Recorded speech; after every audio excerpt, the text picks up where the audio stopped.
Good evening, everyone, and welcome to City Hall. And thank you for joining us for this Council Vacancy Public Forum. My name is Alicia Crank, the Executive Director of Seattle CityClub, and I'm here with my colleagues, Jeff and Andrew, who are in the room and will be helping out tonight. We appreciate you taking the time out to be a part of this forum, whether you're here with us in person or watching us on the Seattle channel.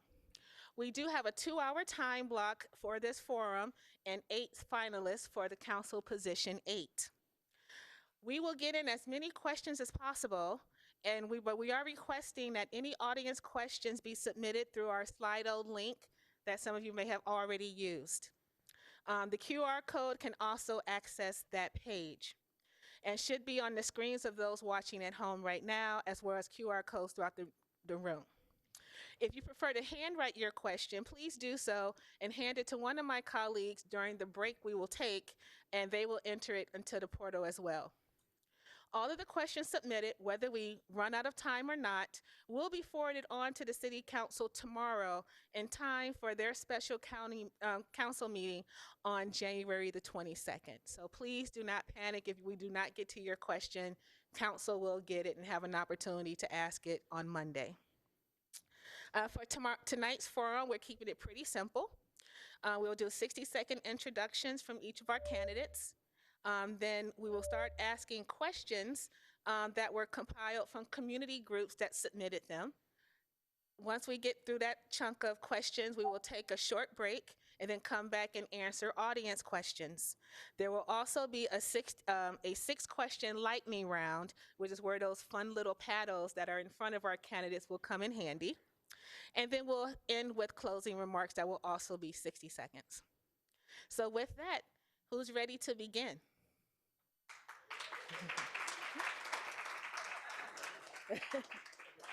Okay. So I will start with the person that's closest to me and ask them to go down the line. So Vivian, if you would go first. Hi, good evening. I'm Vivian Song, and I am seeking the appointment to the vacancy on Seattle City Council. I am a school board director for Seattle Public Schools and a mom to 4 current and future Seattle Public School students. I'm also a private sector professional with over 15 years of experience in finance and operations. And I'll be bringing a collaborative approach to public service, relevant finance and public budget skills, and firsthand experience in serving residents of Seattle in a citywide elected office. My motivation to serve on the City Council comes from my dedication to making Seattle the best city in the world in which to learn, work, and raise a family. As an elected school board director, I see how many of our city's challenges intersect in our school buildings and inhibit them from reaching their fullest potential. And I believe the areas that we need to make the most progress on in a city are public safety, homelessness, and affordable housing, and economic vitality. And that's why I'm seeking this appointment, to work on these issues more directly. Thank you. Hello, my name is Neha Naria, and I'm here today because I love the city and see the challenges that Seattle currently faces. I want to be a part of addressing those challenges in a meaningful way. I believe that this is a turning point for us to establish a better foundation to support and foster our next round of growth while being inclusive of all the people that are already calling Seattle their home and still preparing to welcome all the people that are yet to make our beautiful city their home. My family owns a small hotel near the Space Needle between South Lake Union and Queen Anne, which we have converted into an emergency shelter to help house the unhoused. It is with such partnerships we are able to find novel solutions to our problems. I take pride in the fact that not only did we step up when asked, but it's an example of how public-private partnerships can be successful in addressing some of our most vital issues and needs. I believe my unique experiences as a resident of Seattle, running my family business, serving and volunteering on various nonprofits within the city, and being a member of the greater Asian community give me a unique perspective to bring us together. That's time, sorry. Sorry, thank you. Okay. Good evening, everyone. I want to thank you for coming out and participating tonight. My name is Mark Solomon, and I seek to represent you on Seattle City Council in position number 8. I am a native Seattleite, born and raised on Beacon Hill, and I actually live in my childhood home, the home my grandparents built on Beacon Hill. A home I'm fortunate enough that has been kept in the family. And keeping homes and families and building generational wealth is something that's very important to me. My reason for wanting to run and serve is very simple. Seattle's my home, and I want to take care of my home. But just like all of our homes, every now and then, Seattle's in need of a little bit of home repair, right? We have public safety challenges, homelessness crisis, affordability issues, infrastructure needs, budgetary constraints. I mean, the list goes on. But I feel that by working together, by working collaboratively, by working in relationship and partnership side by side, we can address those challenges. I'm honored to be among the people who are on this panel. I'm sorry, that's time. And I'll stop talking.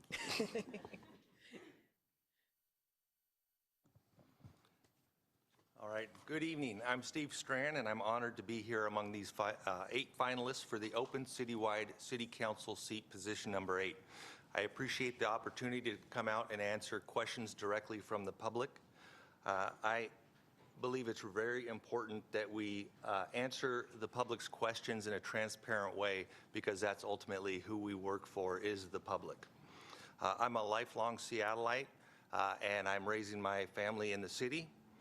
I am deeply concerned about affordability, safety, and the environment, and what we're going to leave for our future generations. I've spent my entire adult life in public service with civic engagement and seeking justice. My current job has allowed me to achieve improvements throughout the downtown core by collaborating across city departments with nonprofits, community-based organizations, and business. The voters in this last election were clear about what they wanted, and I heard that call, and I am responding.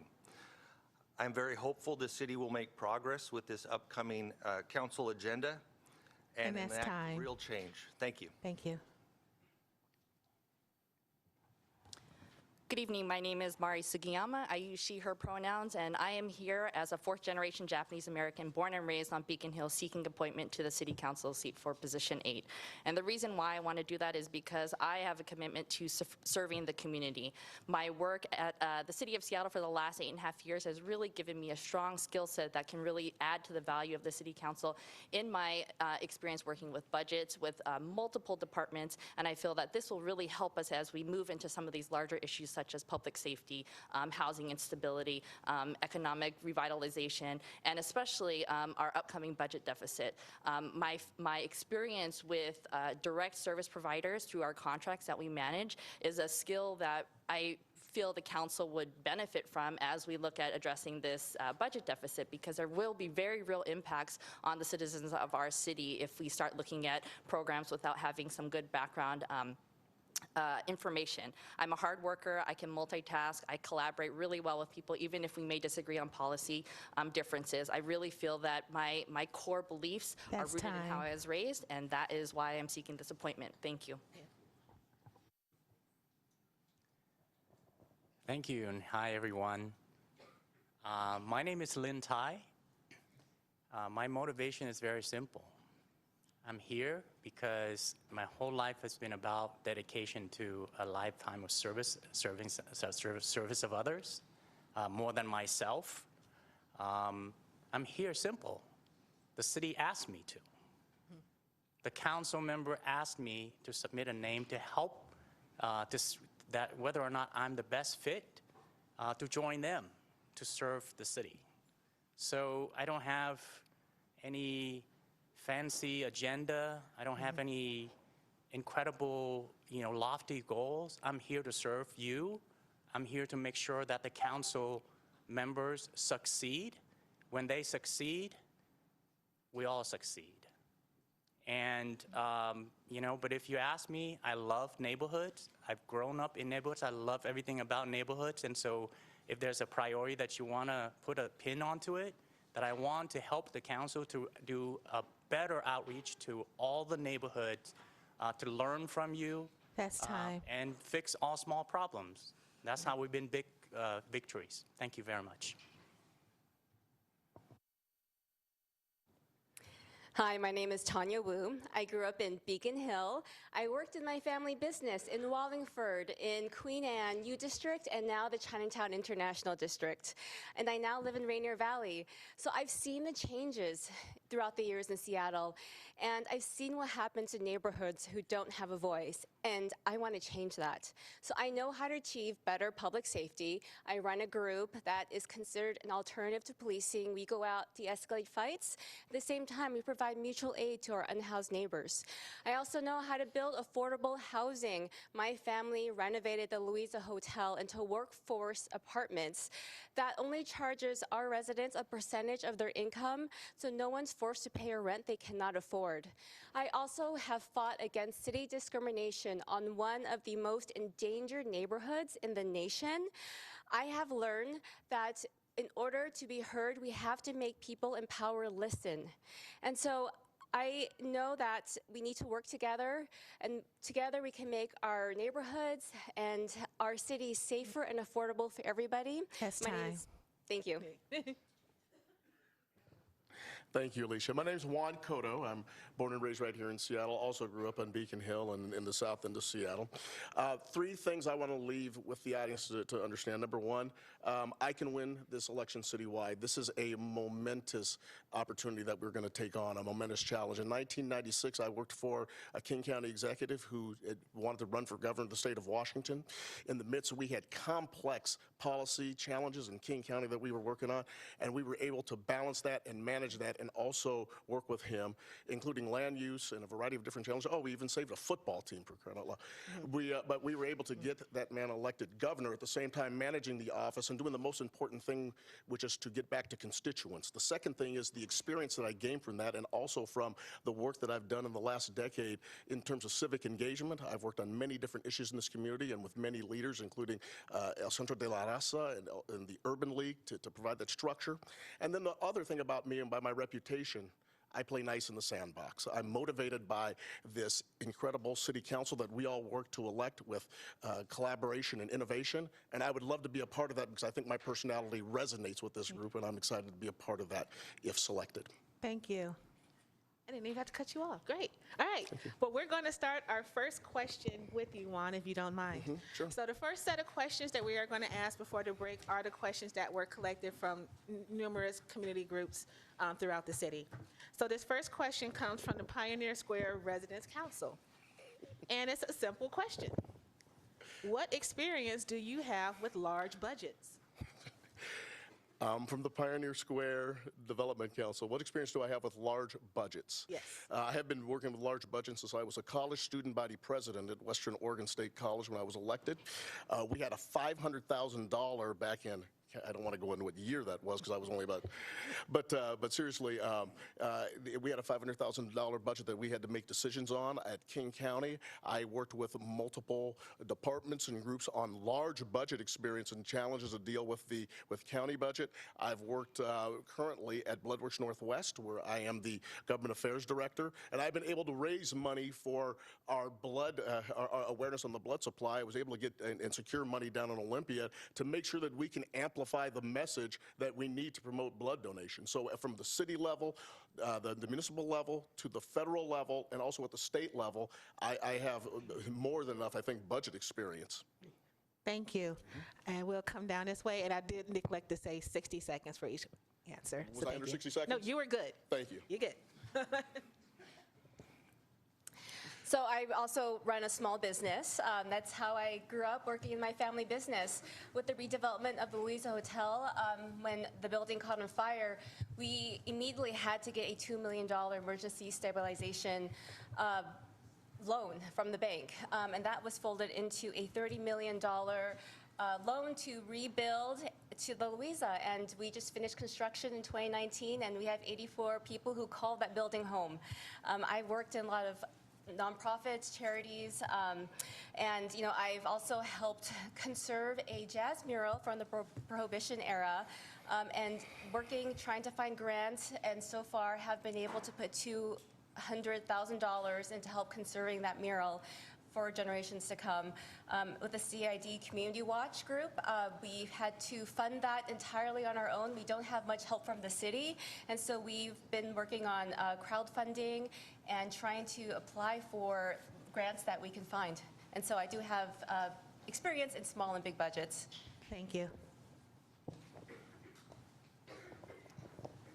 Thank you. I have an extensive experience working and dealing with large budget. I served on an executive board for a large nonprofit organization in education here in South Seattle. I helped my family run a strip mall, a couple of strip malls in King County. At the time I served as a staff for Congressman Adam Smith, I helped him in the work in oversight in the areas of finance, helped the region to acquire federal grant, the top one, $40 million of Race to the Top for the regional education application to the federal government. At the Mission Continues, I was a regional operations manager and then director, operating multi-million dollars operational budgets, as well as a staff budget. So I have an extensive background in large budget issues. Thank you. And then before we go to the next person, if I can ask everyone to silence their phones. I forgot to say that at the beginning. My colleague told me to say it, and I forgot. So, but if you would silence your phones, we greatly appreciate it. Okay. I have about 10 years of experience from the nonprofit sector.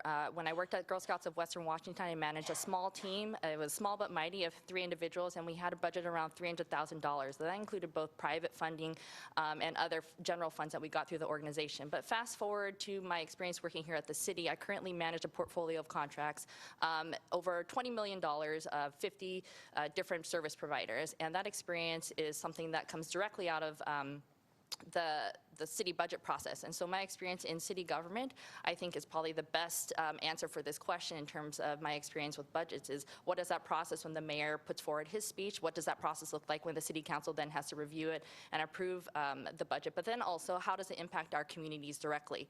And so that process is something that goes through very quickly in terms of their contracts, but the technical assistance that we have to provide all 50 of these agencies when it comes to doing their invoices, when it comes to managing their budgets, and those budgets can range from $50,000 to $1.5 million. And some of these agencies aren't familiar with that level of funds.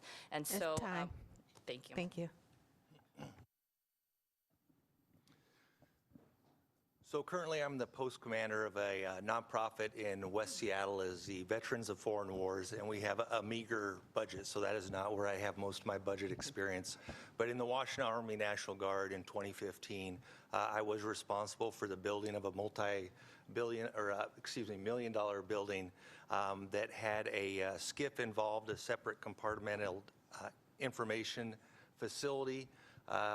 It was called the Information Operations Resource Center, IORC, and along with that, we had over 800 soldiers that I was responsible for, all of the equipment, the high-tech equipment that we were responsible for, and maintaining all of that. Along with that came the training and the salaries of all of those different entities involved.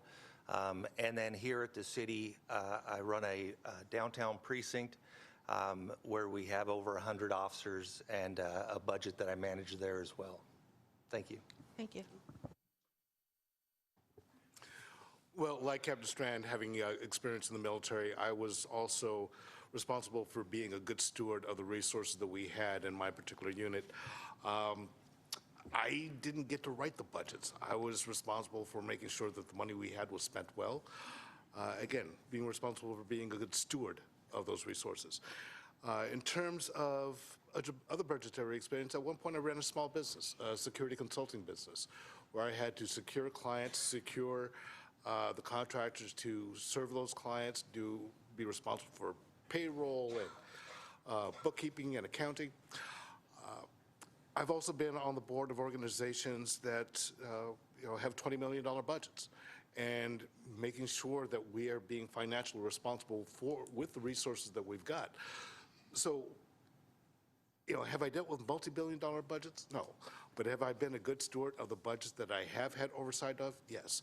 And one of the things I look at is when we are spending your money, we need to be asking ourselves, what are we spending? What are we spending it on? And what are our measurable results so that we're making sure that we're getting the best return on investment for your money? Thank you.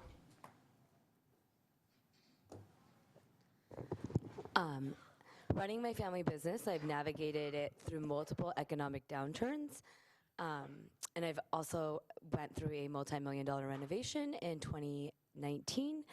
And then came the pandemic, and I had to pivot and realize if we didn't pivot, we could lose everything. And I had a direct fiduciary duty to the business, and pivot we did. And I was also treasurer of Legal Voice, and during that time, I served on a committee during COVID to kind of hedge the budget in case things dried up or the world ended as we all thought it would.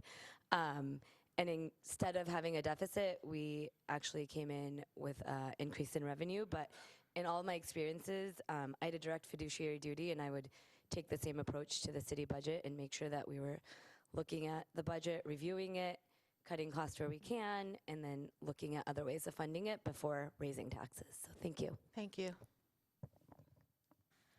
As a school board director, your primary responsibility is overseeing and approving the school district's budget. Seattle Public Schools has a $1.2 billion operating budget, which is quite comparable to the city's operating budget of $1.6 billion. The school district also has been running a budget deficit in recent years. The last 2 years, I had to close a $100 million budget deficit and go through a very difficult public process of identifying which cuts we were going to be making and understanding what trade-offs would be choosing, and in every effort to protect the best possible experience for our students. And the way that we did that was to identify what are our 3 top academic goals and go line by line and ensure that the budget matches and is directly driving those goals. And we were also making sure that we were making progress and measuring results on those goals. And so I have experience working in a small legislative body of 7 people to approve and oversee a large public budget. Thank you. All right, so the next question, I would like to start with Mark and then have everyone go to the right, if that makes sense, till we circle back around. Yes. You're right. Yeah. Okay, so.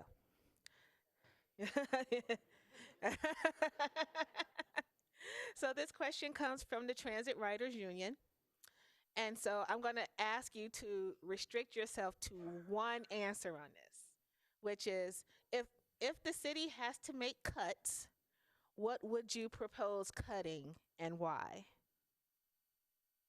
I'm sure there's a lot, but I'm going to ask you to pick one thing and why.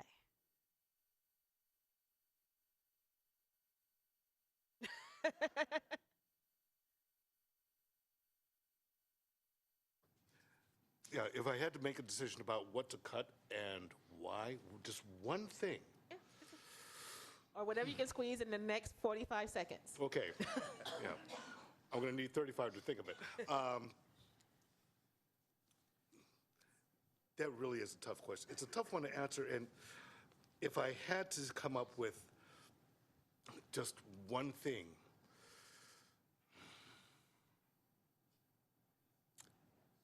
I'm having difficulty thinking about what it is that we cut. Because again, it gets back to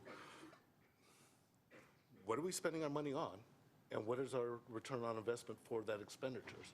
And if we're doing something that doesn't work, let's stop doing that and put the funds where it actually needs to be, where we can have a better result. Okay.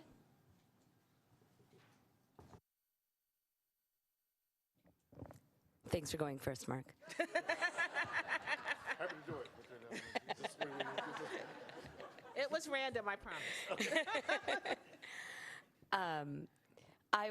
I would try to cut programming that was redundant, that we were doing the same stuff across departments, costing us more money when we could probably bring it under one umbrella and serve the city. But again, I would look through the budget and analyze our return on investment. I mean, we have a lot of needs, and so we need to make sure we're achieving those needs and serving our community. think this is a nearly impossible question to answer, but the approach that I would have is to think about what are our 3 priorities. And I think what the ones I have articulated are very similar to some of what the other people on this panel have articulated, which is addressing public safety, addressing our homelessness and affordable housing crisis, and ensuring that we have economic vitality in Seattle. And so through that lens, I would go department to department and ask them, what is the constituent service that you are delivering, and how does it relate to these 3 objectives, and what are the redundant services that you have, and are they available for cutting? I know from my experience at the school district that it's really hard to cut one thing. A better approach is instead to set a percentage target for the department and have the department heads make a determination and get a total amount that way. Thank you. Thank you, Alicia.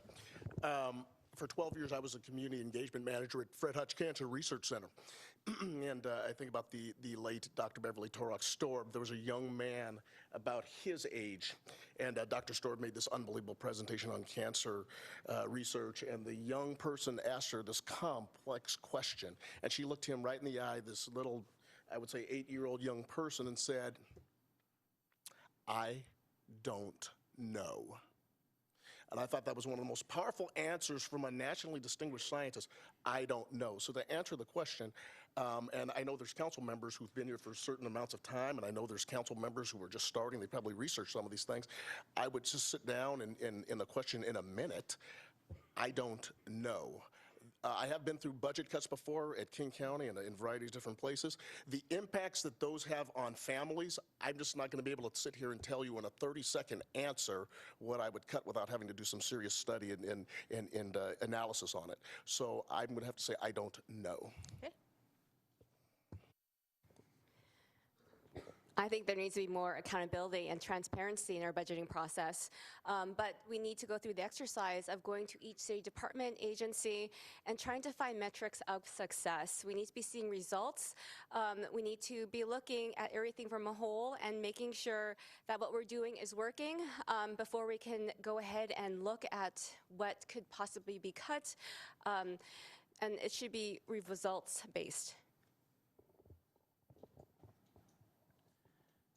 Thank you. The best answer is that I agree with Juan.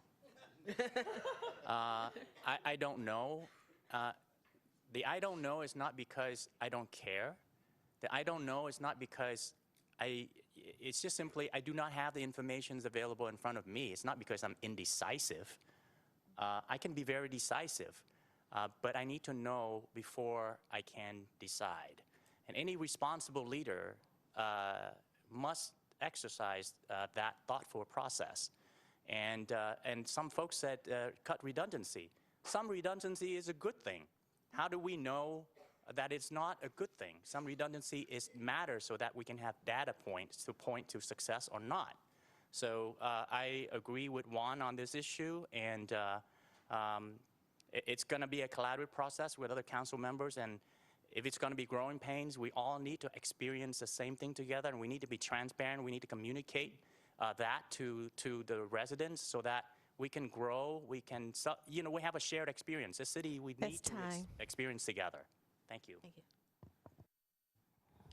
This is a great question, and just like everyone else, I don't think it can be answered in one word or one statement in this setting. I think it's kind of a setup to ask us what we would cut to see if someone could catch us in something. But what I would say is from a department perspective and from working within the city, I know that the budget deficit is something that we've already talked about. What are the cuts that are going to come down through our department? Is it going to cut services to community? And for me, I think what some people have already mentioned is going to these departments and seeing where their budgets are at, seeing where their spending is at, and also asking those questions about why there might be underspend or why there might be overspend on other things is getting that true answer from them so we can make an informed decision on how we could potentially cut budget. It's a $250 million deficit, so doing $1 million here and $1 million there is not really going to get us very far, and that's going to have great impact on a community-based organization if their total budget is only $5 million. So how can we look at things more holistically and know, okay, this is where we're going to have to make some big decisions, but it has to be really informed, and I don't think we have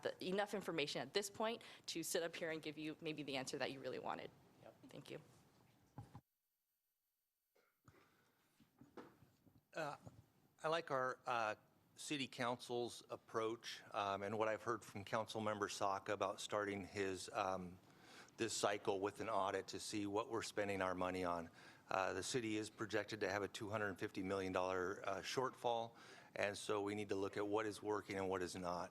And we need to look at the data behind that and find out exactly where our money is going and where are we duplicating our efforts. For me, public safety is number one, so I can tell you that's one place I would not like to see any cuts. I've been responsible for the emphasis that we have up at 12th and Jackson, and it's vitally critical for the neighborhood up there that we continue with our efforts.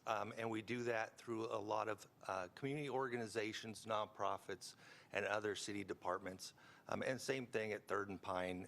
We have a crime hotspot down there. And when we're talking about the number of homicides and reducing those are where I would put my priorities. Thank you. So before we go to the next question, this is great so far. If I could have you guys bring your microphones a little closer. Some of you speak really soft, which I like, but not everyone can hear you. So the next one, I'm going to start with Tanya on this one. This one's a little long, so I will repeat it if necessary. Still to the right from that person. Yep. Good clarification question. So this question is from FutureWise. State law enacted under House Bill 1110 allows cities to preserve limited amounts of single-family residential land. The question is, which neighborhoods in Seattle, if any, should not be upzoned? And please explain your answer.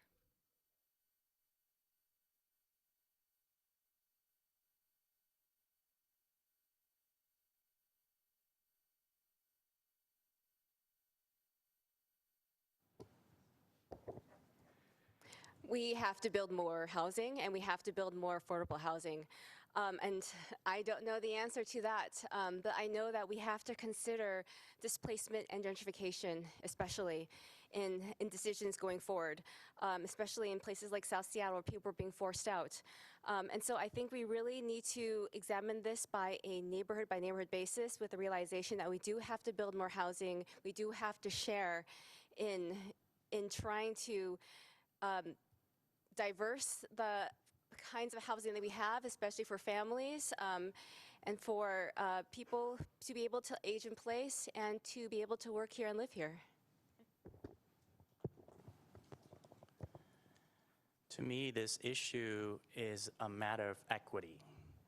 I am a renter, and there are many residents in the city. There are more renters than homeowners. So that's just a matter of fact. And so this impact me. These questions impact me and impact other people too. So because this is a matter of equity, every neighborhood must upzone. But how, that is going to be a matter that we're going to have to discuss around equity issues, how to address that. But, you know, we benefit and we share the burdens, and we grow and we benefit from each other. This is how we move together as a city. This is the vision that Mayor Harrell's talking about, is one city, one Seattle. And so if it's one Seattle, then we all must share the burden. Thank you.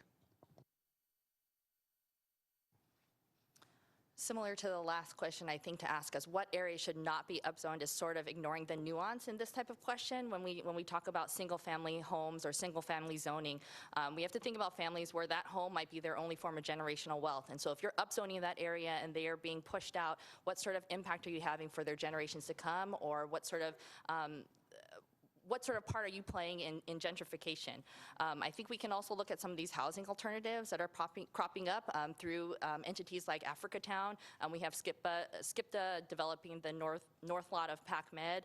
There's also the discussion around Fort Lawton. So there's all these other possibilities that could address the housing needs without just sort of making a grand sweeping statement that this area should not be upzoned or that every single area should be upzoned, and then not really thinking about what those impacts could be on those people where that single family home might be their only form of generational wealth.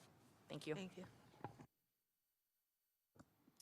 Yeah, as I look at position 8 and the committee that candidate will be chairing, and the sustainability and the comprehensive plan that will need to be updated this year, this question falls right in line with those issues. And it's important that we make intelligent decisions and well thought out, and we don't have unintended consequences. It has to be upzoned along transit lines. We have to look at developing affordable housing, our urban villages, as mentioned in that, and then the mayor's One Seattle plan as well, and how that's going to feed into that planned development of Seattle. One of the things I'm very concerned about is the displacement of communities, especially in District 2. I was the captain at the South Precinct, and I know that underserved communities sometimes take the brunt of these decisions. And if you look at our sound transit line and where it runs along surface streets, it is right through that neighborhood. And I think that is not equitable. Thanks. You know, like some of the other panelists, it's difficult to answer this question, and I come at it from a different perspective, and that's one of having benefited from a home that was passed down to me so that I have generational wealth. Whereas a lot of the folks I grew up with, they don't have those family homes. They lost out on that generational wealth. And if any of you read the Seattle Times piece this past weekend about Black legacy home ownership and how much generational wealth has been lost over the years because of housing policies.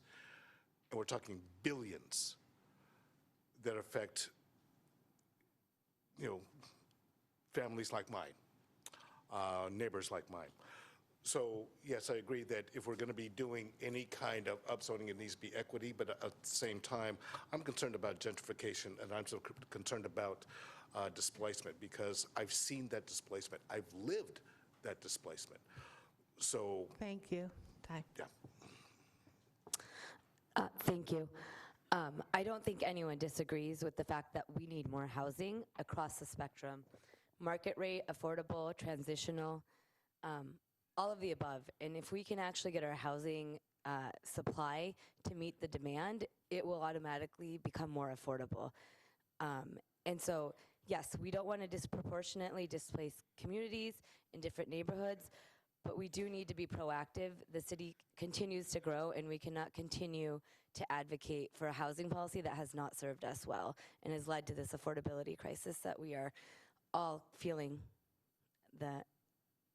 our belts tightening and kind of the frustration of. So I support building housing in all the neighborhoods. Thank you. I think that if we as a city are serious about addressing our affordable housing crisis, this exception to HB 1110 doesn't really make sense in a city that's growing like Seattle. So I would not be in favor of adopting this exemption, and I don't have a preference for a neighborhood, therefore.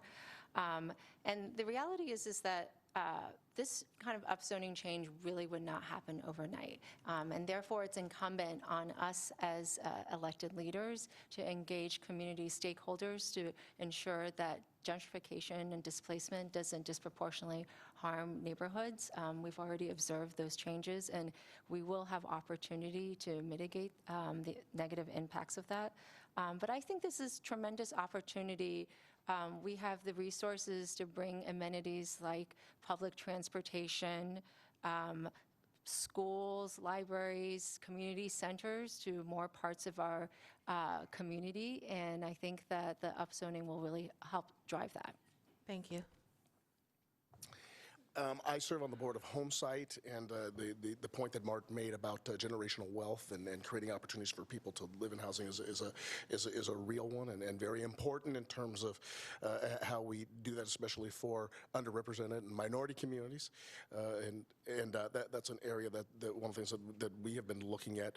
As far as the upzoning, and I think one of the candidates touched on it, is a market issue. The more that we can build, we need to give opportunities to develop that, to develop options. We also have to take a look at what this means to cities outside of our jurisdictions. For example, Renton and different places, Kent, Federal Way, where younger transitional families and single people who are working in the city have to get into the city, so transit's got to play a role with that. So there's much more into this in regards to how we work to develop those types of opportunities, and I think we need to just sit down and we will work to come up with ways to create those levels of zoning so we can get the housing and also keep it affordable.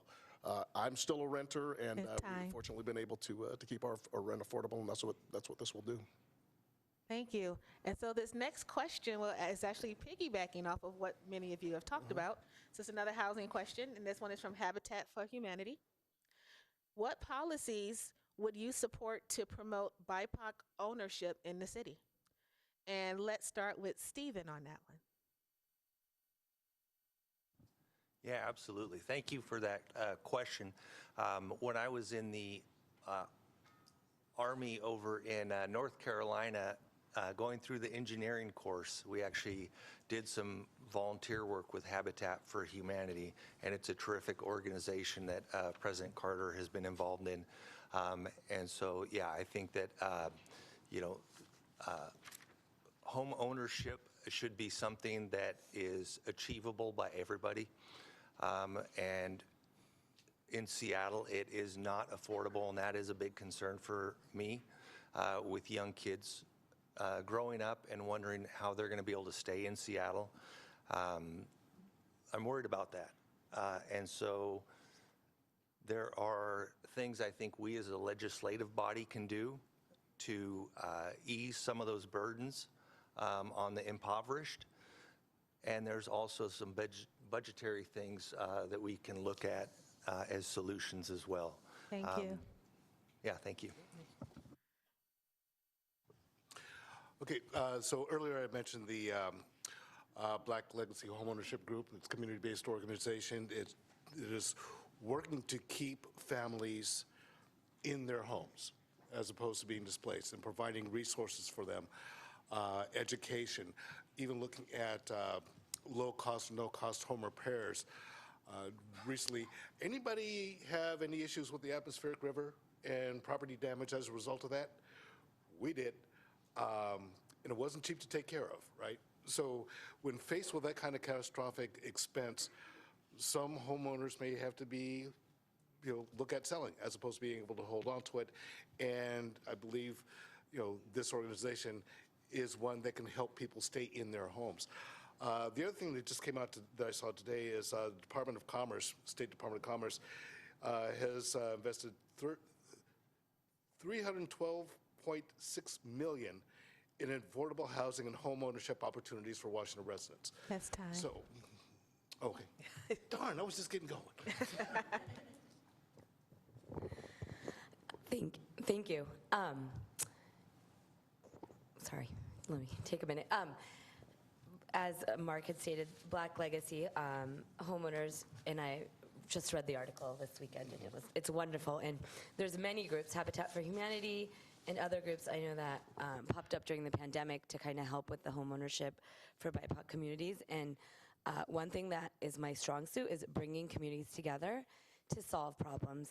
So I would bring together all the players that have started to do this and ask what is the best way for the city to support them and continue to expand their reach, to proactively identify the needs so that we can help Seattle grow in an inclusive and productive way. Thank you. Yeah. So I would pursue three strategies. The first strategy is indeed to invest in community-based organizations to support our communities in learning how to purchase your home. It's a very intimidating process. The second approach is to just increase the supply of housing in Seattle. That would certainly bring down the prices of housing and make it much more accessible to more potential homeowners. And I think finally, the city can play a role in facilitating private-public partnerships. Amazon has a program already that provides low interest rate loans to help drive BIPOC ownership in our community. Thank you. As I said in the prior question, I'm on the board of Homesite, and our executive director, Daryl Smith. This will be a 30-second commercial, but that's what we have been looking at doing. That's what Homesite does, and I would support programs like that to help BIPOC community residents, number one, be able to find a home that's affordable, and then also the programs that we have. And remember, one of the reasons why I'm still a renter, I can't afford a down payment, and one of the things that Homesite does is really look at down payment assistance, which allows folks the opportunity, especially younger couples, especially if you have children, if you're looking to find the way to get that first down payment on a house. And some of these houses in Seattle are so expensive that the down payment becomes a major issue. So those types of programs that we've developed through those community-based programs, I think are critical and things that I would look at supporting. Thank you. So I'm interested in things like land trusts. I know the Brighton Neighborhood Group is looking at this model, but trying to crowdfund property for the community by their block so that every neighbor could have a little piece of an investment where they could generate that generational wealth. I also think as a family, when our building, Louisa Hotel, caught on fire, we had the hardest time trying to find a loan as a family of color. We were turned down everywhere, and it was just this one small little community bank that helped us out and was able to get us going. I think it's also very important to help people stay in their homes. There are a lot of families, a lot of seniors who can't afford their taxes. We have to make sure that there's education going out there, helping them to navigate systems where they can get a tax break. Also things like, you know, when there's inheritance tax involved, sometimes when properties pass down from family to family, making sure that the education is there to set them up so they're not paying exorbitant tax so that that property can remain in their family. I think we also... This time, sorry. Okay. I'll extend 10 seconds to Homesite infomercial. No, I love, I've been a fan of Homesite. I'm a great fan of interim CDA. I've worked at, getting veterans and myself get involved with Habitat Humanity, building homes and stuff like that. So these are just wonderful organizations. But I would like to bring my experience in collaboration, not just with nonprofit, not just with relying on our city tax, for that, but bring to bear my experience in collaboration with city, state, federal, Mark has mentioned already, to bring about some of these investments and opportunities and very creative solutions to help solve and mitigate this problem. And we've got to join other, and to get everybody to fix this one little bitsy problem. That is the regressive nature, upside down tax code of our state. It's time, sorry. So yeah, thank you. My recommendation would be to start with the Office of Housing and to see what sort of programming they already have that can support BIPOC families and residents to maintain ownership of their home or to seek ownership of their home. I think it would also be worth looking at, is there a way to create benefits or incentives to senior living facilities and finding ways to subsidize housing options for people where their only form of wealth may be that home. And so how can we work with them to age in place but keep that home in their family? There is a program that exists within our department that's called minor home repair, and it is what it says. It's a minor home repair service that allows people to have improvements made to their home so they can stay in their home. So whether that's grab bars or something like that. We're encouraging people and helping people and supporting them so that way they can remain in their homes. Thank you. Thank you. Now, this will be our last question before our break. That was asked for by the candidates, so don't come after me if they say no breaks. So, and Lynn, I'm going to start with you on this one. This is from Seattle Neighborhood Greenways. Aurora Avenue North, Lake City Way, Rainier Avenue South, MLK Way South, and 4th Avenue South are the 5 top most dangerous streets in the city for people walking, biking, driving, and taking transit. What should be done to fix this?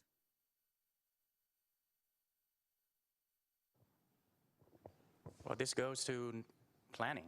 It goes to neighborhood planning. It goes to transportation planning. I would work with our transportation department and work collaborate with other council members. Just, there's just a lot of good, smart people that can help solve this problem. For sure. I mean, I experienced this dangerous stuff when I was down having a small business and actually live on an MLK. The fact that transit was intentionally built on surface and not elsewhere was a major cause for death and accidents and injuries. So it goes to equity. It goes to the issues around impacting community of colors and immigrants that don't have a voice and are not able to have the political engagement, power, empowerment that they need to raise their voice and advocate for them. So I would totally work with the Department of Transportation and other departments and other council members to raise, to prioritize this issue. It's impacting people tremendously. Thank you. This is a really great question, but I also don't think it has a one-size-fits-all type response because the needs are very different in terms of, the volume of transit that we see using Aurora versus the pedestrians or students that we may see crossing Rainier or MLK down near Akikurose Middle School, for example. I think some of the things that we can look at maybe more easily or some of the quicker wins would be looking at lighting and also looking at public safety concerns around the areas, because if public safety is a concern, your foot traffic is going to decrease. Similarly, if someone is going to drive to an area but they also don't feel safe, that obviously is going to impact that foot traffic. And so if people are not going to the areas that we're talking about on these impacted streets, everything then is sort of a domino effect, and we'll see that effect then it also impacts the business and economic development too of those areas. So I think we would really just have to look at what some of the top concerns are from the community members who are using those streets or visiting those areas and sort of what their concerns are when they're traveling. Thank you. Yeah, so in my job, I have worked in all parts of the city along these various streets. And much of that has been on a bicycle as a daily rider for my work, along Aurora Avenue, Lake City Way, Martin Luther King Way, Rainier Avenue. And I can tell you, it is dangerous. And we have started with paint as our bicycle lane solution, and it's time that we advance to protective infrastructure with Vision Zero. We want to get to 0 fatalities related to traffic collisions, and we are not getting there, and we need to step that up. We have pedestrians and bicyclists being killed in our city regularly now, and it's very concerning to me. And I think with e-bikes and scooters and the lack of helmets and lack of enforcement, the roads have gotten very dangerous, and we need to fix that. And I will do everything I can on this city council to ensure that our transportation is safe and effective for all modes of transportation. Thank you. I definitely want to echo some of the things that have been said. Protective infrastructure for our bikes, better pedestrian safety for especially along those transit corridors. Part of it also comes down to just driver awareness, driver education. In some cases, pedestrian awareness, pedestrian education. It's amazing how many times I see people walking down the street into traffic looking at their phone. It's like, don't do that. Okay. There is the Target Zero effort that was mentioned that is looking to reduce the number of traffic fatalities to 0. It's a multi-county effort. One thing I think we can do is not only working with the Department of Transportation on traffic calming, let's work with the Department of Transportation on synchronizing all of our traffic signals so that things can flow better. That's one of the things that I focus on as well as. Thank you.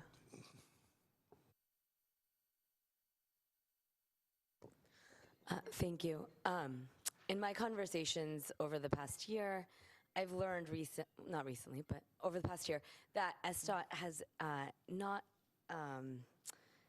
ever integrated the transit, vehicular, bicycle, or pedestrian plans onto one integrated report. And so they all work individually, and I think the first priority would be to bring them all together and overlay them so we can actually make sure that there is a movement of traffic, whether it's pedestrian, vehicular, bicycle, transit, and it's moving effectively and efficiently. And then also bringing together the community stakeholders in all these areas, MLK, Rainier, Lake City, Aurora, because they're the ones that live and breathe and see the traffic fatalities better than any of us can say sitting here. And so working with those communities and getting their input to actually get solutions that serve them. Thank you. As a school board director, I have been working with the City of Seattle School Traffic Safety Committee, and so I'm relatively familiar with some of the strategies that we can be used to address pedestrian and bike safety. And the good news is that there are tools, we know what the tools are. We can improve lighting in those areas, install speed zone cameras, and have sidewalks. I think the issue to date has really been around investment and priority of investments. That is the reason why we are witnessing pedestrian deaths and bike accidents in those neighborhoods. They have not been invested in and prioritized to date. And I, as a council member, will work with that district representative to ensure that we do prioritize that. And I think that a large source of, unfortunately, our accidents are unhoused neighbors. So I think that if we begin serious work on trying to address our problem of homelessness, that will be a good strategy to reduce the amount of traffic accidents to pedestrians and bike riders. Thank you. I think this is, and I can't speak for all areas of the city, so I'll speak for my own. This is a problem of human nature in regards to maybe getting 5 more minutes started on their day, and maybe there could be some sort of a public service announcement.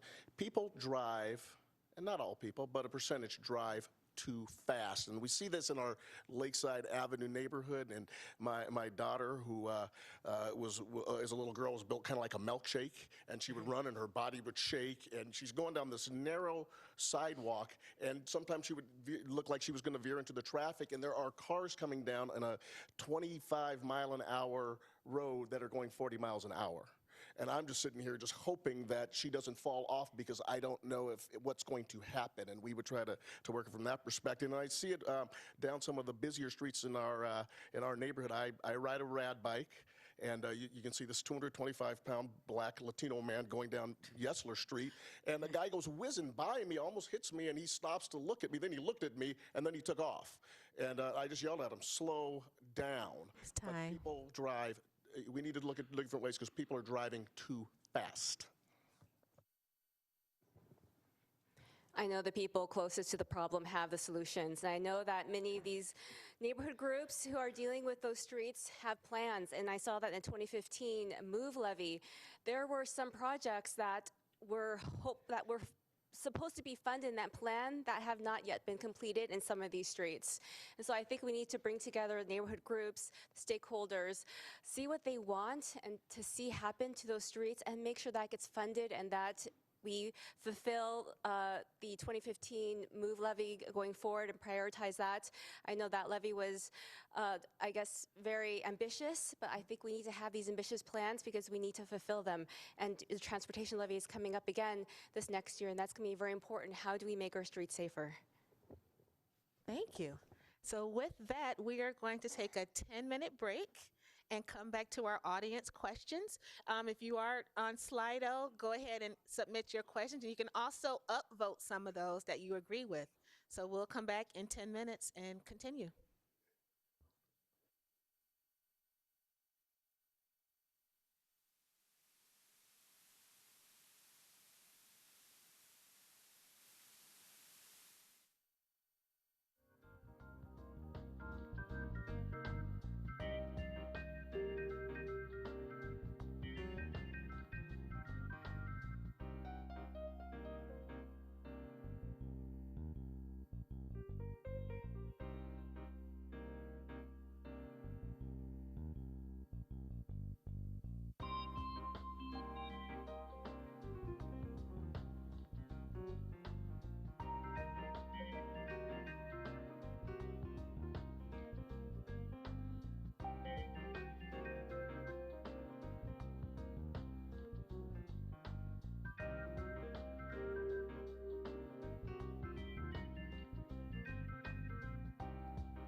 everyone, and welcome back to our Council Vacancy Public Forum. I'm Alicia Crank with Seattle City Club.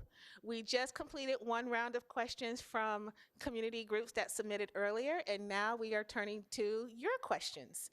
And again, there's over 50 in our portal, which we are very excited about, but please remember that all of the questions will go to the City Council tomorrow, so that they can have them for the meeting on the 22nd where they may be asked there. So again, don't be despondent if we didn't get to it tonight. The decision makers will get a hold of those questions as well. Who do I want to start with this time? Who haven't I picked? I haven't picked on Mari yet. Mari, are you ready? This one actually comes from the Washington Youth Alliance. If appointed, do you commit to increasing or maintaining mental health services for youth that passed in the 2023 budget? We start small, it's okay.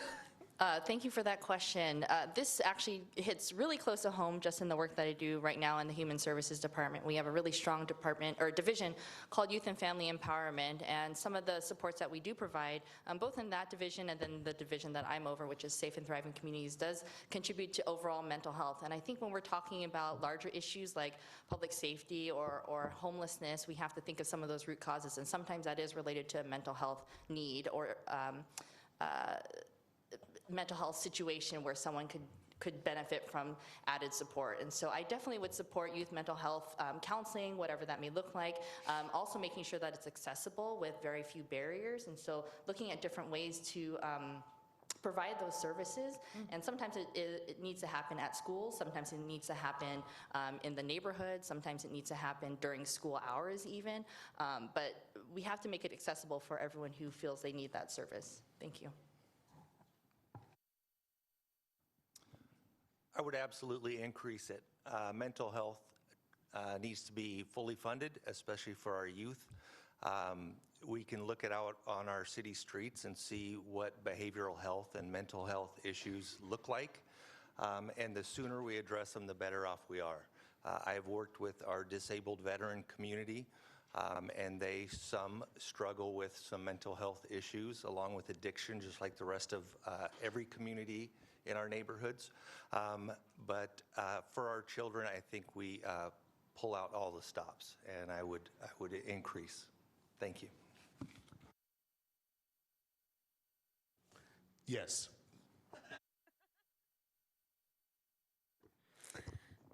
Yeah, yes, mental health is important. I think in particularly communities of BIPOC where it is stigmatized, we need to support mental health at a younger age to get the resources everyone needs and work with the stakeholders that are already doing the job and reaching out to these youth to ensure that we are getting to them in the proper channels. So, yes. The genesis of this investment that the council recently made, which is a $20 million annual investment in the mental health needs of our youth, was in direct response to a very tragic shooting in Ingram High School. And subsequent to that event, the council and the mayor came together and identified $4 million of funding to pilot some programs in some of our high schools to address the mental health needs of our students. And I think there were really promising results, and that's why they made a commitment of $20 million going forward.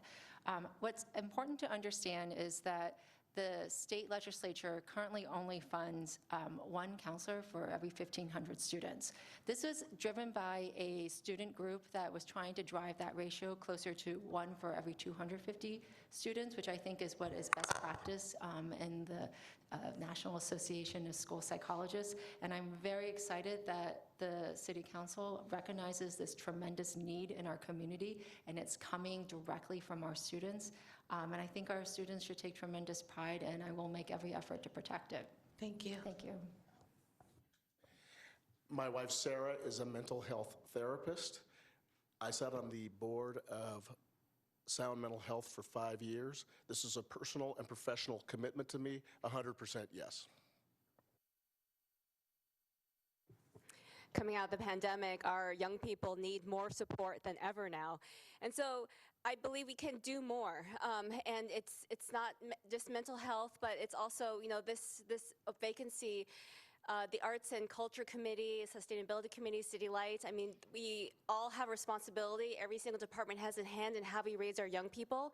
And so I think that's an amazing start, but we could definitely do more in funding in terms of mental health and other areas as well.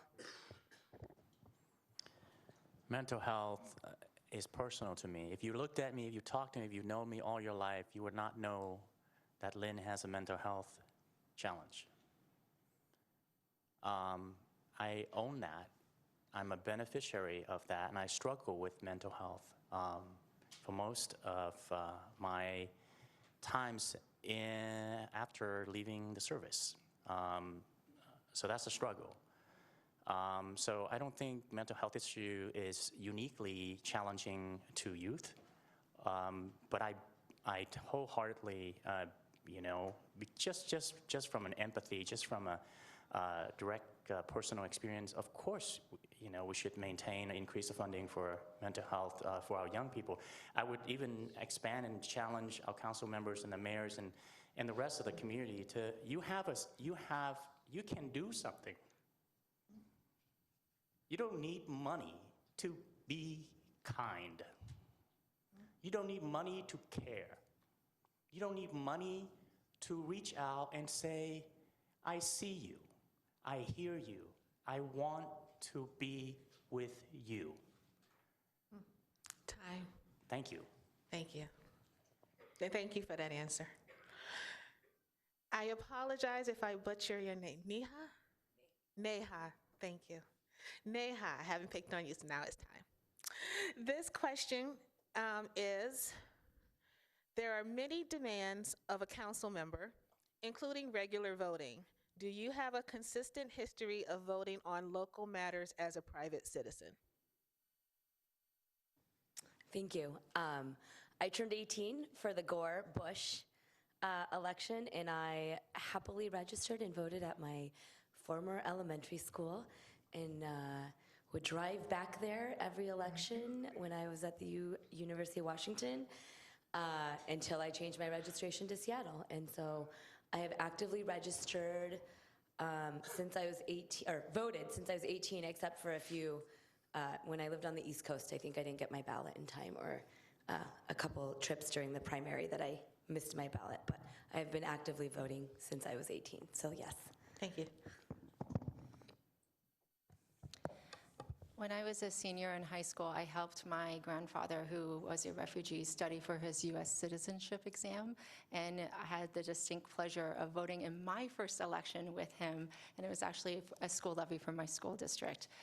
My voting record is nearly perfect, and in Washington State it is perfect because we are very lucky to have the ease and convenience of mail-in voting. I remember very vividly my first time voting in the 1984 elections, and I remember the news coming on that Ronald Reagan defeated Walter Mondale, and I walked up to Rainier View Elementary School, and I cast my vote for Walter Mondale.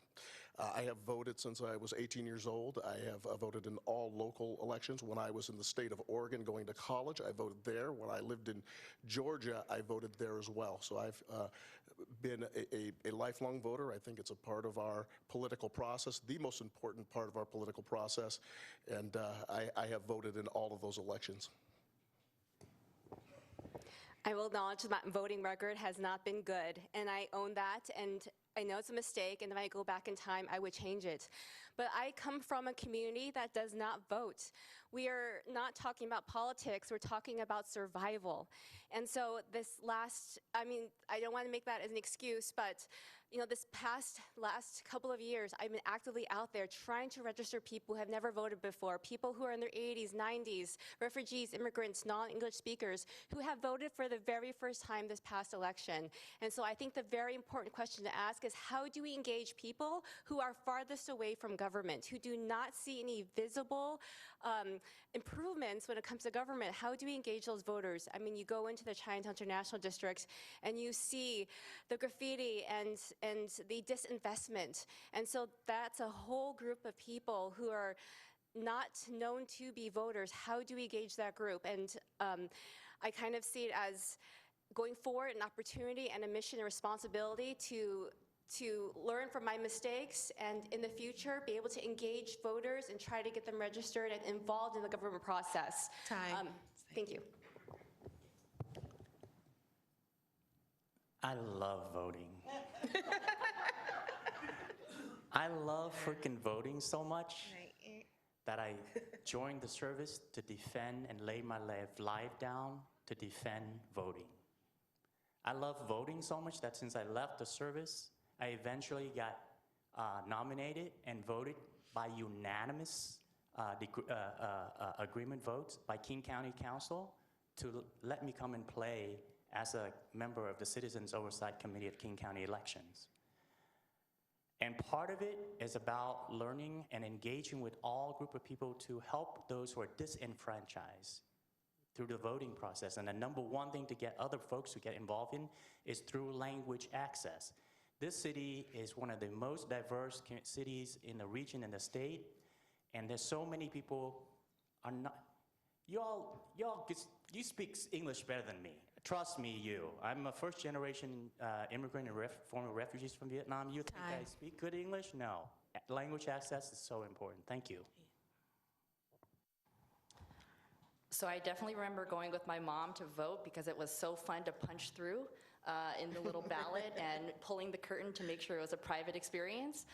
And when I turned 18 and got my license, albeit it was a little bit late, I had to get my license so that way I could drive in a carpool to UW, but they were able to register, I was able to register to vote in one fell swoop, and so I voted since then. And I think when we think about making voter registration easy, combining it with something like the licensing process obviously made it really easy for me as an 18-year-old.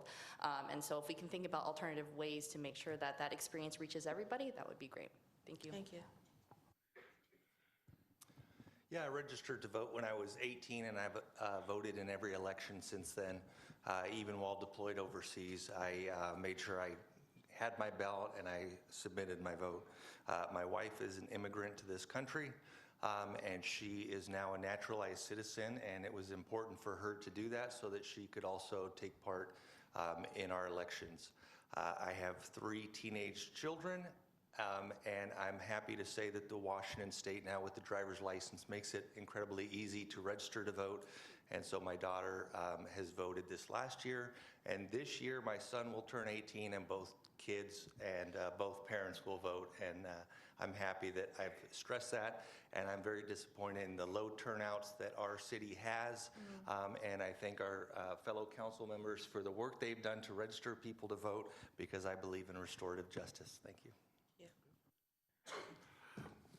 And just like Captain Strand, I too registered to vote when I turned 18, and while I was overseas with the military, I still submitted my ballot in an absentee fashion for the city of Seattle and the state of Washington. So just to echo some of what's been said, you know, voter turnout, definitely need to increase it, definitely need to encourage people to turn out, but also give them a reason to turn out.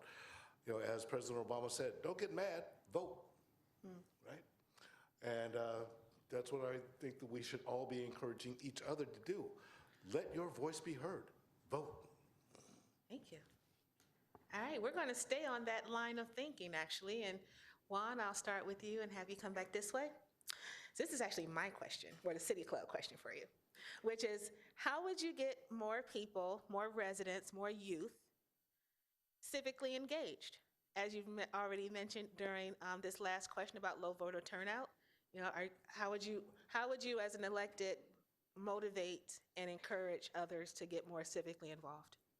I think that that is a important question on so many different levels, and I'm currently working on a bill right now to engage curriculum for young people to start learning about blood donation, because right now we are at one of the lowest points in American history in terms of people who are going out and donating blood. And there's many reasons for that, but we think that that's an important piece of the equation, is making sure that they're learning about it in schools.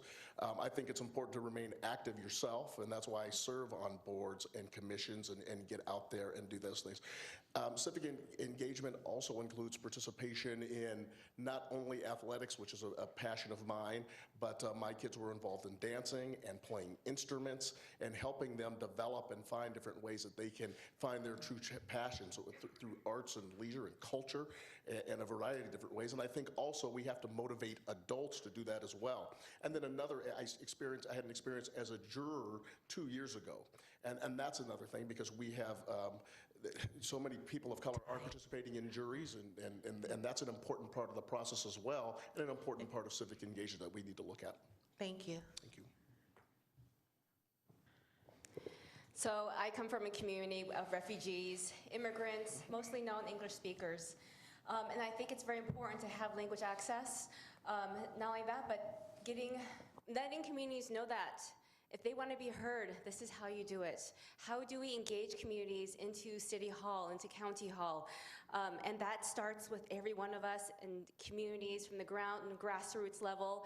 And how do we are able to let people know that your voice does matter? And I think a lot of people do become disenfranchised.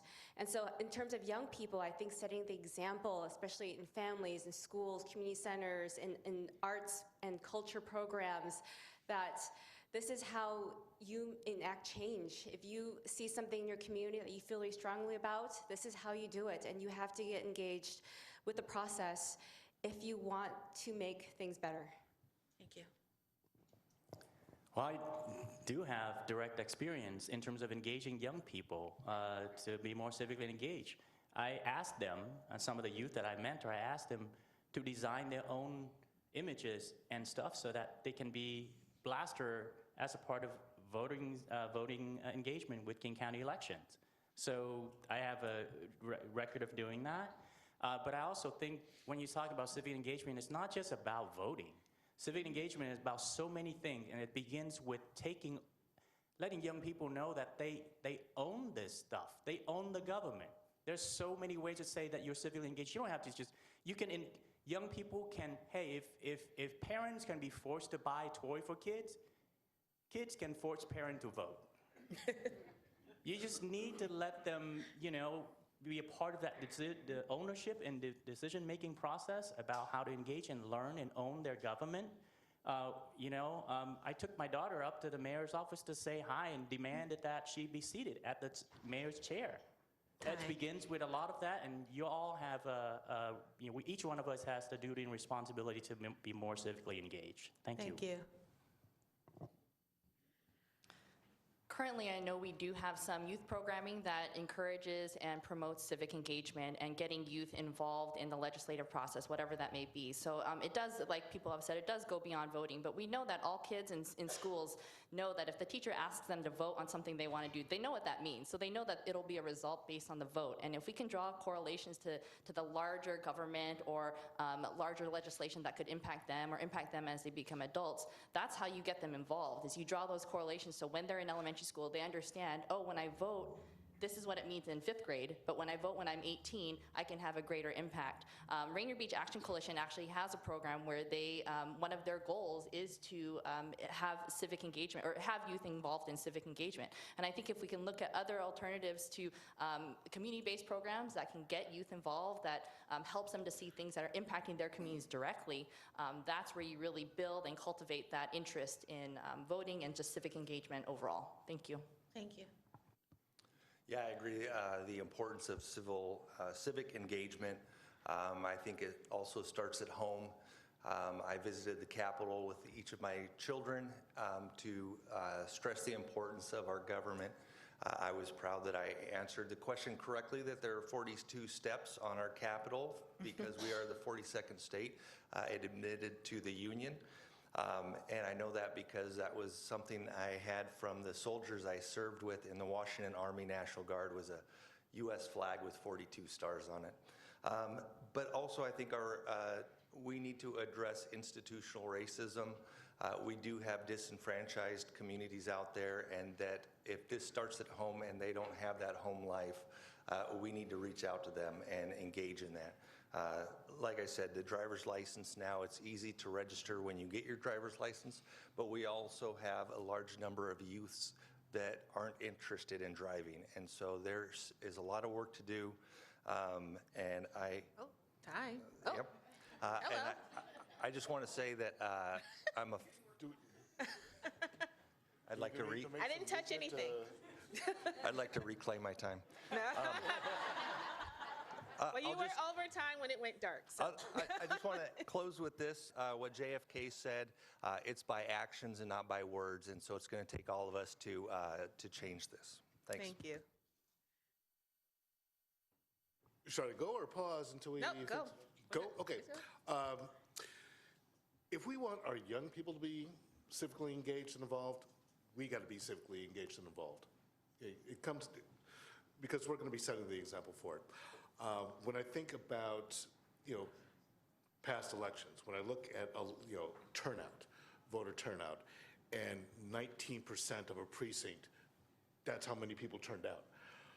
Why are the rest of those folks staying home? Okay. Again, is it that they don't feel that their voice is going to count, or that they don't feel that there's a reason for them to engage? So, thank you. So we have to, we have to look at that as well. But again, it does begin with the adults in the room. If we want our young people to be involved, we got to be involved. Thank you. Thank you for this question. We've had our nanny with our family for 3.5 years now, and when she first joined us, she was applying for citizenship. And so she had her interview scheduled in October, and every morning we would go over the 100 questions and ask her 3 questions. And my son, who was 4 at the time, could not read, but would always ask me to tell him the questions so he could ask our nanny at breakfast. And he would know he knew most of the answers before she took her exam. And the funny thing is, he would go to school and ask those same questions again to his friends in the class. And so the teacher emailed me to ask me what was going on. Long story short, civic engagement starts with the youth and showing them that they can actually be empowered. Another thing that he has always asked for is a ballot. And I think it would be great to have some sort of youth ballot. We photocopy ours so he can fill it out and be part of the process, but a way for them to feel like their voice is being heard in a proactive way, to also teach them. If you don't know how to vote, it's really daunting and intimidating. And I have to look at the voter's guide when I'm voting, so I can only imagine we're 18 with no guidance. So we just need to engage them and teach them how and what questions to ask to continue voting. Thank you. I think as elected leaders, we need to demonstrate that something happens when you get involved. So I think we were just discussing an excellent example of when youth get involved, and this city council reacted to it and did something about it. It started with a $4 million investment to mental health. The following year, it became $20 million. That was initiated by an organization called Seattle Student Union, and now that student union is growing their membership and has become the Washington Youth Alliance. I think it's really important that elected leaders give young people an opportunity to enact change in their own communities and make good on them. I think we should consider allowing young people to serve on our commissions. I know that Council President thanked the many applicants to this vacancy and encouraged them to join commissions. And I invite our young people to join our commissions as well and get involved in our city that way. Thank you. So what I heard was that from all of you, that if City Club was to start a youth initiative, you are all going to help out make it happen. That's what I heard. You hear what you want to hear, Alicia. Okay, we're going back to budget now. And I will say, let's start with Stephen again. There is a large budget shortfall, as with most people or most organizations. Do you support the progressive tax revenue options put forward by Councilmember Mosqueda, or cuts to service? How would you make those cuts if so?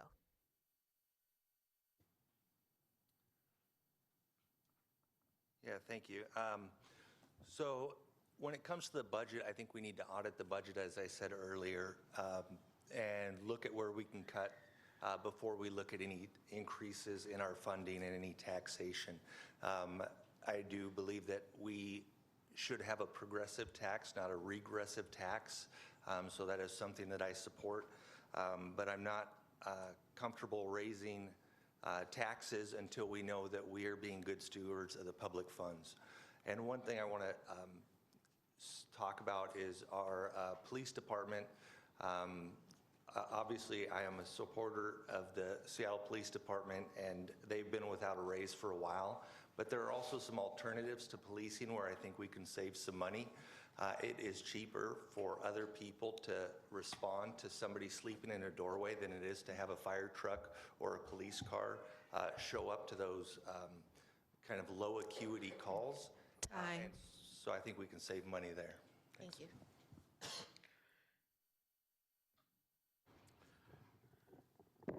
So the question is whether to support former Councilmember Mosqueda's ideas on revenue or to look at budget cuts. Yes. It's not an either or. I think it's a both and. We do need to look at, as I mentioned before, what are we spending? What are we spending it on? What's our return on investment? And if we're spending money on stuff that doesn't work, let's stop doing that and recoup those funds to put it towards things that are more necessary, more needed. At the same time, yeah, let's look at different types of investments. Let's look at, for example, a public bank where the city can actually borrow against its own assets to fund infrastructure projects, housing, and other kind of services. North Dakota does it. There's no reason why we can't look at that as a potential funding mechanism for ourselves as well. Okay, thank you. Thank you.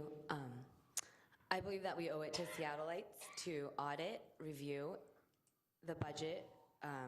I don't think a review of the budget has been done in many, many years from what I hear. And we actually need to trim where we can. I do not think we are going to find $250 million in savings through the audit, but we will find some money. And then also look at our restricted funds and see if we can use them, maybe a proportion of them, to help plug the hole. And if we are not able to do that, then we can go and ask Seattleites for a tax raise. Seattleites are not opposed to a tax raise. They just want to make sure that we are spending their money in a proper, accountable way. And so I will ensure that we are doing that before we come to the table to say, please give us more money. Thank you. Thank you. My experience overseeing the $1.2 billion budget at Seattle Public Schools and trying to close a $100 million budget deficit, I think it's really important to start first with clear objectives of what you are trying to achieve. So I would engage our fellow council members in trying to identify what those objectives should be and working with department heads and making sure that the work of their organization is driving those objectives, it's measurable, and we can demonstrate results. I do think it will be challenging to identify $250 million of cuts with this budget in a very short amount of time. And it's important to look at all the options, make sure everything is on the table.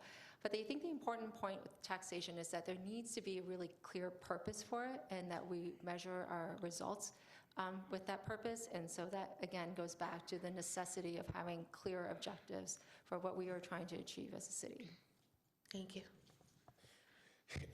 Another question that's so difficult to answer in the abstract, given a 30-second time frame, and trying to answer this in such a short time frame.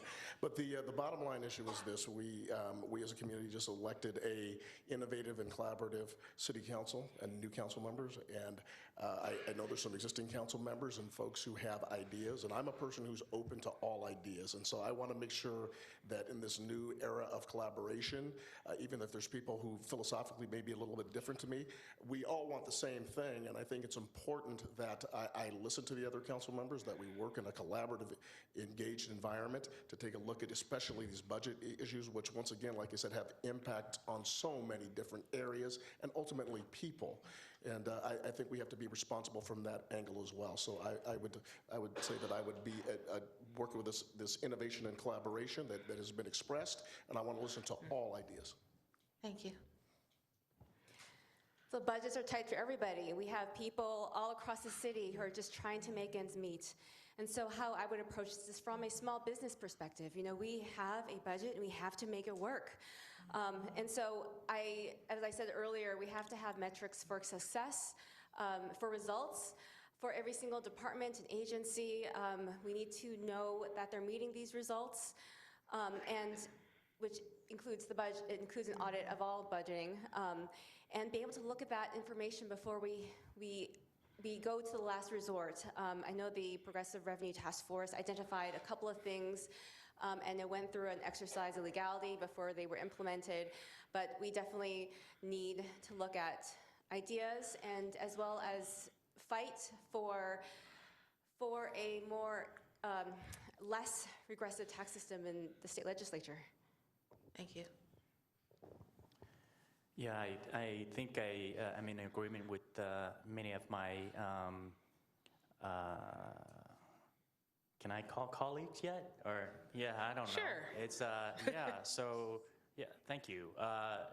Around the efficacy and sincerity around the audit, like, you know, we need to understand what we have, what we're spending on, what we have been spending on, and have we got a good return of investments for the things that we spend on? And again, it's not all spending's a bad spending. Sometimes we need to spend more. My gosh, you know, I work for a member of Congress and trying to close the federal budget. I mean, are you kidding me? But, you know, we got to work on it. And I'm all in favor in the spirit of collaboration. We got to, you know, we've got to work together and identify where we can save, where we should invest together. And come up with a collaborative solution, creative solution even, Thank you. on this challenge. Thank you. I would echo what Mark said, which is this is a both-and question. So if you tell someone we're going to raise taxes, you'll get an immediate response or reaction. Similarly, if you say we're going to make some program cuts just based on what the numbers look like, you will also get a similar reaction. I think something that we need to consider that colleagues of mine that we've been talking about is what could this impact be on us both as employees, and also how could this impact some of the community-based organizations that we're funding in those programs. And something that I think is important to think about is when we're talking about budget cuts or program cuts, think about the staff that you're impacting through those cuts. And a lot of times that's frontline staff, which means they're making the lowest amount of money. And that's including City of Seattle workers too. So if we're looking at making cuts to staff, what impact are we having? And, you know, it's a ripple effect. So if someone loses their job and now they are no longer able to afford their housing, we've created that housing instability for that individual. And now maybe they are no longer able to live in the city of Seattle because they lost their Seattle job and now they're seeking housing elsewhere. So just once again, I think it's a both and we really have to look at budgets. We have to take guidance from departments to know, you know, they're the subject matter experts on their budgets. So how can they advise us? Thank you. Thank you. This will be our last audience question before we go into the lightning round and then your closing comments. So let me give you an easy one. And of course, my screen moves as soon as I find it. In 2023, and we will start with Lynn on this one. In 2023, encampment removals cost about $38 million, and data shows most people did not take offers of shelter. What should the city slow down the pace of removals, or what would you propose instead?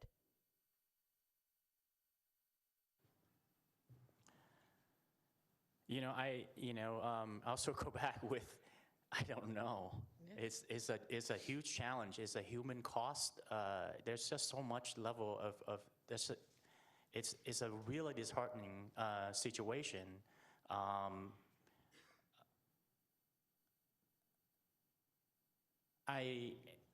I've disclosed with you that I have mental health challenge. I also need to be transparent that I have experienced houselessness before in my life.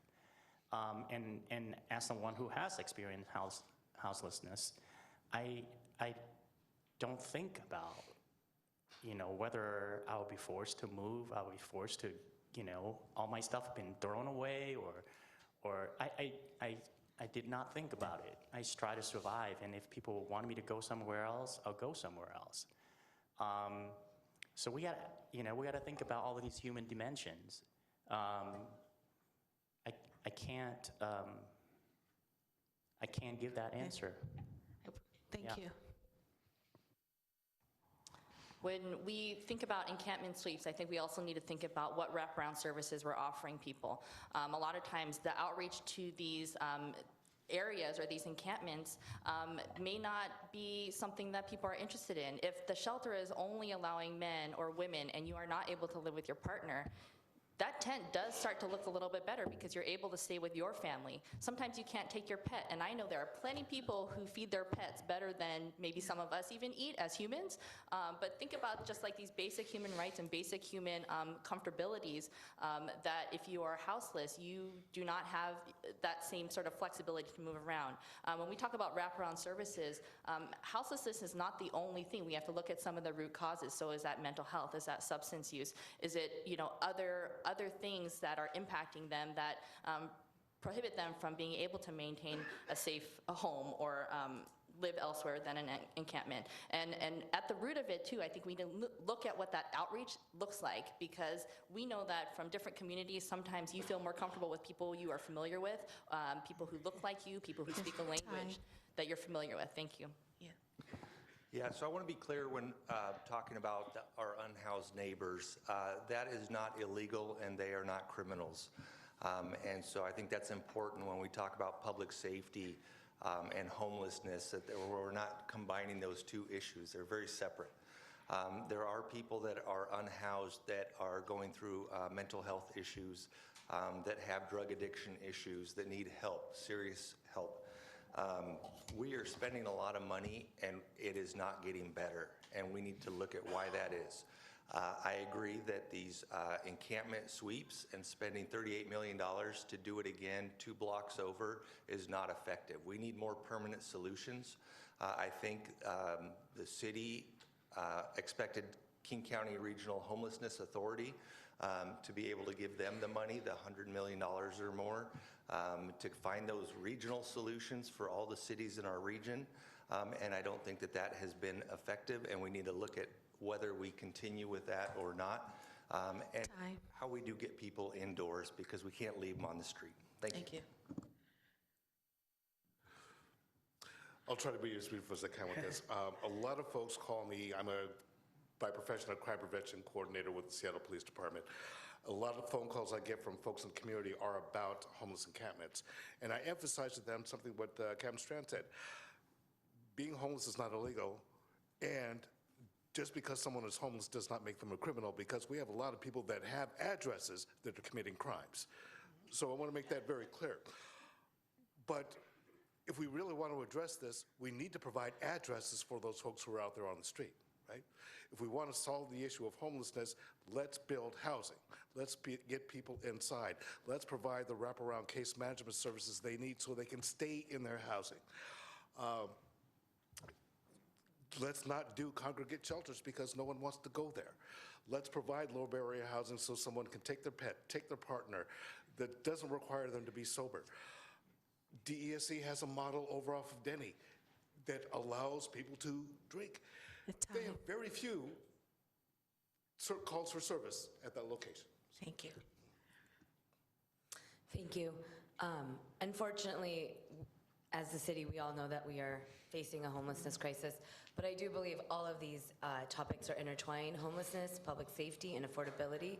We need more housing so that we can get people off the streets into a bed with an address, to allow them consistent services and people to be able to visit them. We also need to get housing encampments out of the right-of-way and make sure public spaces are safe for everyone, but we need to do it with compassion and be cognizant that, as everyone else said before me, that they have a right to be there and they're not doing anything illegal by being homeless, unfortunately, but we also need to address all of these issues head on to actually make a dent in our homelessness population and affordability. So thank you. Thank you. I think it's important to study and understand why the offers of shelter are not being accepted and why it's not an attractive option. My understanding is that for a lot of these people, they have built communities in their tent encampments, and their possessions are there. And I think that the city should be pursuing strategies that are more immediate term solutions, but are more of a bridge to permanent supportive housing. I think tiny house villages is an excellent solution. I was talking to Sharon Lee at Low Income Housing Institute, and I think it's quite cost efficient to build tiny house villages. One tiny house costs $4,000. You can do a tiny house village with about 50 tiny houses, and it costs less than $1 million to open one. And then going forward, the operating cost is just $100,000 a year. I think this is a very immediate term solution that we should be pursuing, and it would definitely address some of the reasons why it's not an attractive option to go to shelter. Thank you.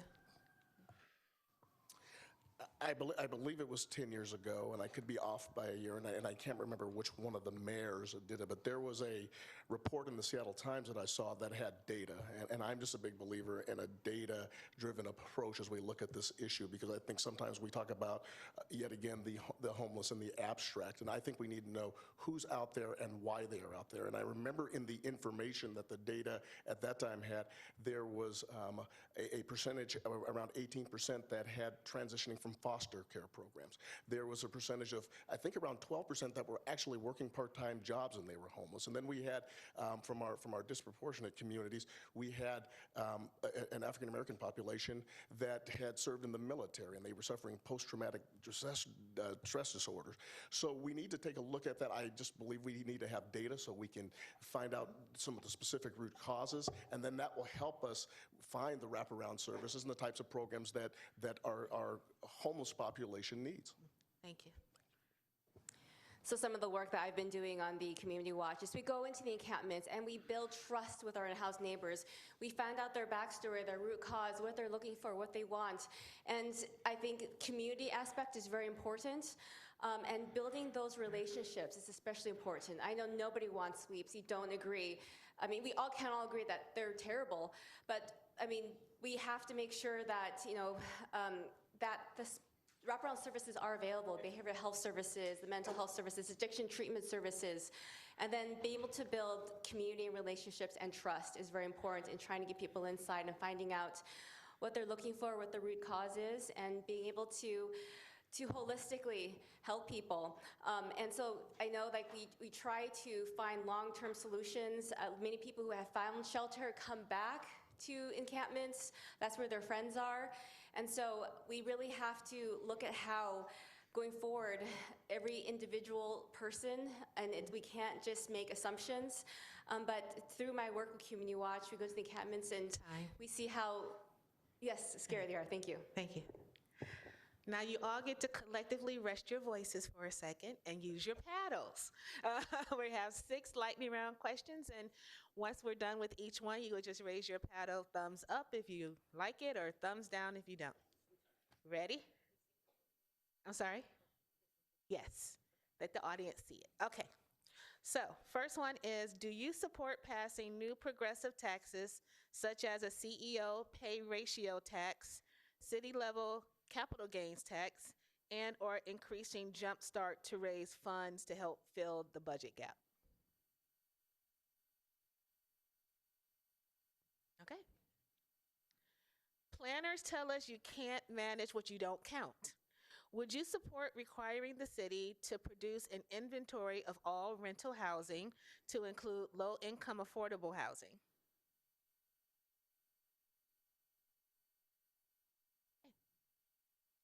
Will you support reviewing and fixing problems this year by amending the 2022 tree protection ordinance passed by the City Council?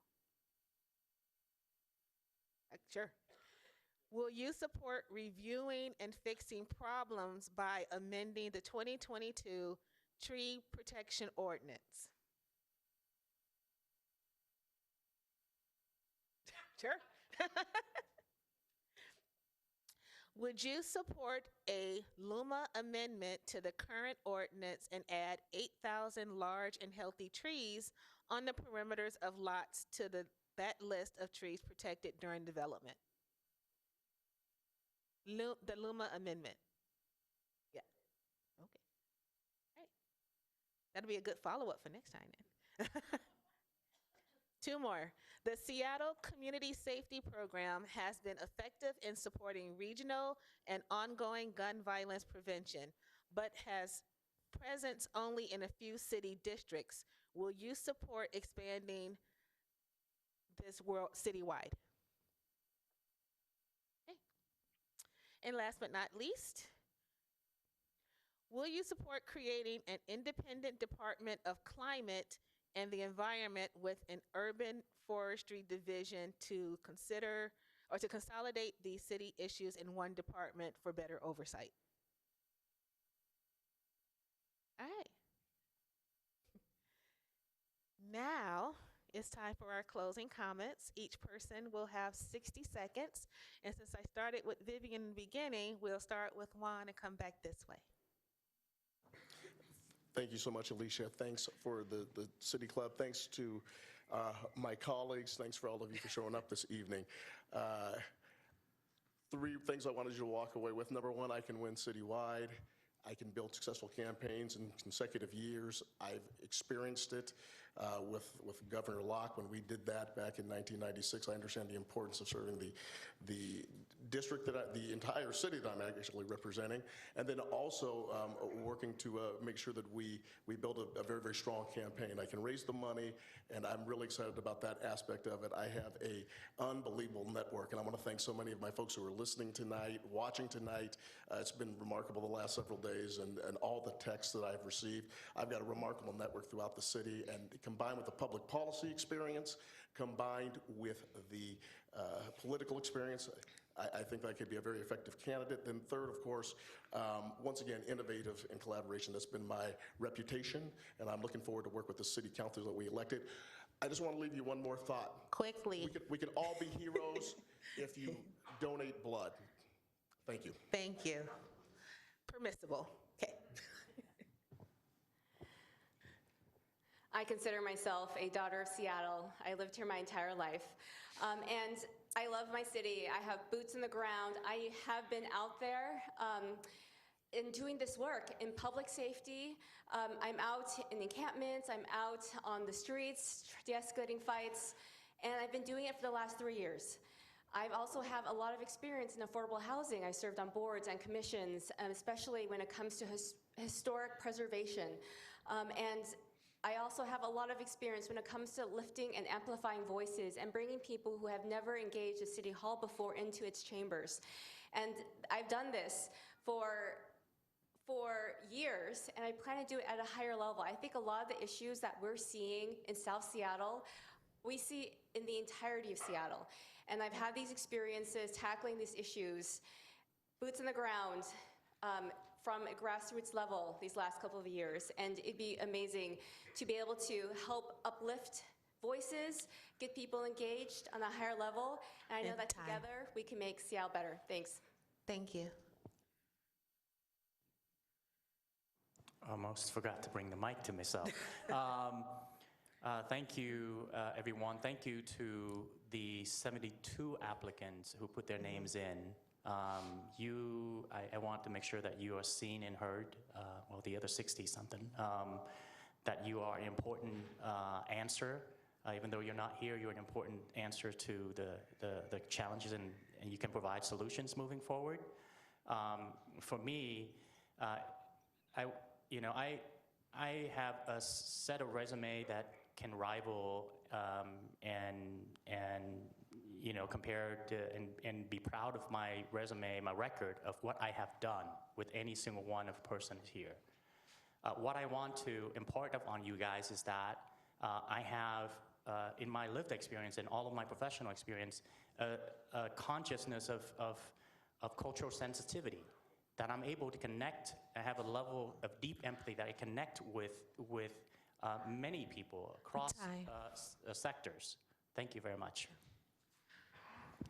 Thank you, everyone who's attended tonight. I come from a legacy of activism, and that has really created my core foundational beliefs and my commitment to Seattle as a public servant. I want to do the best to serve our communities, and I know that this person is going to need to hit the ground running, and I feel that my strong experience in city government, my familiarity with different departments, familiarity with different budget processes will be a definite value to the city council as we start to tackle some of these issues that we're already a little bit behind on, to be honest, and I feel like that would be a great opportunity for me to lend my experience and my expertise from the city side to a council that is very new, and historically we'll have 6 new people. I want to make sure we can build trust and community. I feel like that's very important at the city council level, but also within city government as a whole. And bottom line, I want to ensure that Seattle will be a great city for my children and for their generations to come. Thank you. Thank you. Yeah, I want to thank everybody here and everybody online for being engaged. This appointment to the open citywide council seat should be about more than one district or one topic. I hope my answers have shown that I know this city and I know a variety of topics and can speak intelligently about them. I know this city. I know the difference between Alki Beach, Rainier Beach, and Matthews Beach. I know the concerns of each of those neighborhoods. I'm familiar with Golden Gardens, Kubota Gardens, and the Danny Wu Garden. I work directly with South Park, Lincoln Park, and Volunteer Park and understand the problems experienced in each. The agenda for this year includes fixing a budget shortfall, updating the comprehensive plan, and most importantly, public safety. My background and experience will be an asset to the work being done by this city council, and I thank you for this opportunity. Thank you. I also want to thank everyone who is here tonight. Wonderful opportunity, wonderful panel, and just want to echo or build upon some of the things that Captain Strand has said. This appointment is about being an advocate for the entire city, not one district, not one neighborhood, not one demographic, but all of us. And one of the things that I bring to the table that sets me apart is a history of coalition building, with working with neighbors, with business communities, with government agencies to solve problems for folks in our communities. I have been focused in the past 33 years of serving the city in getting things done. And what I bring to the table is a history of getting things done. And that's what I intend to bring to Seattle City Council. So I thank you for your time, I thank you for your attention, I thank you for being here, and I ask for your support. Thank you. Thank you. Thank you, Seattle City Club, for hosting this forum, and thank you for everyone that attended and asked the questions, submitted the questions that were asked this evening. From my conversations over the last year, I believe all of us want to live in a city that is and feels safe, that provides resources for those that need them, and that we can afford not only to live in the city now, but grow old here. If I am appointed to the seat, I will do all I can as a representative to make sure that this is a reality and we're able to walk around in any neighborhood and feel safe with our future generations. It will take us working together collectively with housing advocates, developers, first responders, social workers, residents, employees, and engaging everyone at the private, public, and nonprofit sector to come together and ensure that we are a city that is safe, compassionate, and affordable. Not only for those of us who have chosen to make Seattle home, but it's also inclusive to those that want to come here. Thank you for this opportunity, and I hope to be able to serve alongside current City Council to make this a reality. Thank you. Tonight, we've discussed some of the city's challenges, but I believe in even a difficult time, we can make progress on public safety, homelessness, and economic vitality.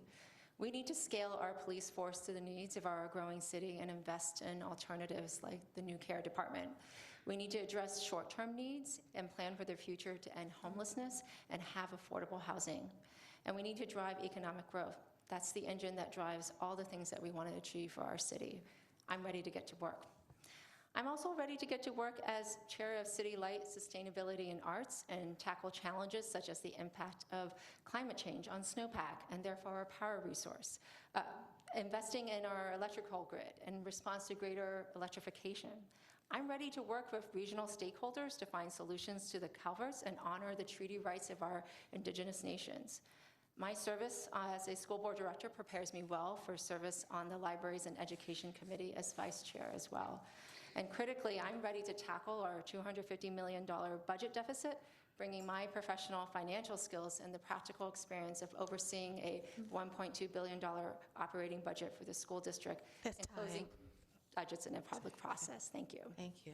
Thank you, everyone, for being here.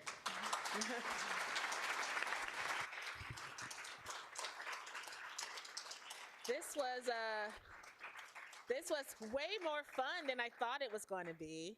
So thank you. So again, I would like to thank everyone who participated in the forum tonight, both in person and online. Thank you to the candidates for your willingness to seek a spot on the council. Thank you to the city staff and Seattle Channel for working quickly to help us pull this together, and also my staff, volunteer, and board. So if you want to learn more about City Club, please find us online, and otherwise, have a safe evening. Oh, wait.